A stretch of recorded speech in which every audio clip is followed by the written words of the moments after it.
கடலூர்ல ட்ரெயின் ட்ராக்க ஒரு school bus cross பண்ணும் பொழுது அந்த சமயத்துல அங்கிருந்து வந்த ட்ரெயின் அந்த பஸ் மேல மோதி உள்ள இருந்த 3 குழந்தைகள் இறந்து போயிட்டாங்க. இது தமிழ்நாட்டு மக்களையே சோகத்துல ஆழ்த்தின ஒரு செய்தி அப்படின்னு சொல்லலாம். ஏன் அப்படின்னா அடிப்பட்டது ஸ்கூல் பஸ், உள்ள இருந்தது குழந்தைகள்ங்க. மக்களாகிய நமக்கு பல கேள்விகள் இருக்கும். ட்ரெயின் வரும் பொழுது ஏன் இந்த கேட் க்ளோஸ் ஆகல? அப்ப அந்த இடத்துல கேட் கீப்பர் இல்லையா? கேட் க்ளோஸ் ஆனா மட்டும் தான் சிக்னல் கிரீன் ஆகணும். சிக்னல் ரெட்லயே இருக்கும்போது ட்ரெயின் வந்துருச்சா? அது கிராசிங் பாயிண்ட் அப்படிங்கும் போது அந்த இடத்துல ஹார்ன் அடிச்சு தான் ட்ரெயின் வந்திருக்கணும். அவங்க ஹார்ன் அடிச்சாங்களா இல்லையா? அடிச்சிருந்தா அந்த சவுண்ட் டிரைவருக்கு கேட்கலையா?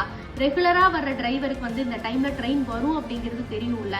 தெரிஞ்சும் ஏன் ட்ராக்க கிராஸ் பண்ணார் அப்படின்னு பல கேள்விகள் நமக்குள்ள இருக்கும். இதுக்கு காரணமா டிரைவர் என்ன சொல்றாரு அப்படின்னா, அந்த சமயத்துல கேட் ஓபன்ல இருந்துச்சு, அதனாலதான் அந்த ரூட்ல போனேன் அப்படிங்கிற மாதிரி சொல்றாரு. கேட் கீப்பர் அங்க அதிக மக்கள் அந்த சமயத்துல கிராஸ் பண்ணுவாங்க, அதனால நான் கேட்டை ஓபன் பண்ண சொல்லி புஷ் பண்ணிட்டே இருந்தாங்க அப்படிங்கிற மாதிரி கேட் கீப்பரோட பதிலா இருக்குதுங்க. ரயில்வே சைட்ல என்ன சொல்றாங்க அப்படின்னா, அதிக மக்கள் கிராஸ் பண்றதுனால நாங்க சுரங்கப்பாதை அமைக்கணும் அப்படின்னு சொல்லிட்டு பிளான் எல்லாம் பண்ணிட்டோம், பட் லோக்கல் அத்தாரிட்டிஸ் கிட்ட இருந்து எங்களுக்கு பெர்மிஷன் கிடைக்கல அப்படிங்கிற மாதிரி அவங்களுடைய பதிலா இருக்கு. இந்த மாதிரி மாத்தி மாத்தி காரணங்கள் சொல்றது அப்படிங்கிறது ரொம்ப சுலபமான விஷயங்க. ஆனா ஒரு சின்ன ஒரு கவனக்குறைவு கூட மிகப்பெரிய ஒரு விளைவை ஏற்படுத்திடும் அப்படிங்கிறதுக்கு இந்த சம்பவத்தை உதாரணமா சொல்லலாம். என்னதான் எத்தனை பேர் ஆறுதல் சொன்னாலும் அந்த குழந்தைகளை இழந்த பெற்றோருக்கு அது மிகப்பெரிய ஒரு இழப்பு.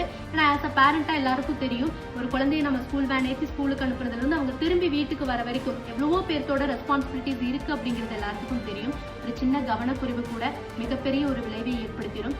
அதனால கடந்து போற ஒவ்வொரு இடத்திலும் கவனமாக இருக்கிறது ரொம்ப அவசியம்.